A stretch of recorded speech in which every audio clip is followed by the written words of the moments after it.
Friends, நான் ready பண்ண dish friends. இது பாருங்க ஃப்ரெண்ட்ஸ், எவ்வளோ அழகாக இருக்குன்னு. இது கொய்யாக்காய் போட்டு நூடுல்ஸ் மாதிரி செஞ்ச ஃப்ரெண்ட்ஸ். டெஸ்ட் பண்ணி பார்க்கலாம் இப்போ எவ்வளோ டேஸ்ட்டாக இருக்குன்னு. ஃபஸ்ட்டு எடுத்தோடனே நம்மளோட டெஸ்ட்டால் எங்கள் அப்பா அங்கச்சுடு நானே சாப்பிட்றேன்.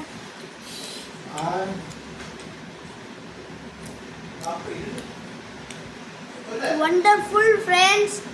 ஃபஸ்ட்டு நீங்கள் என்ன பண்ணுறீங்கன்னா, இதை எடுத்துக்கோங்க. கொய்யாக்காய் வாங்கிட்டு வந்து இது இந்த மேலே இருக்குல்ல, அதில் சீவுங்க. அதுக்கு மேலே மிளகாத்தூள் போடுங்க.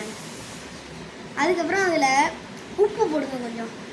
அது பெரட்டிங்கன்னா இது ரெடி ஆகிடும். அது அப்படியே கொஞ்சம் வலிச்சு ஒன்றா சேர்த்து இப்படி அள்ளி அது வேறு லெவலில் இருக்கு. பாய்.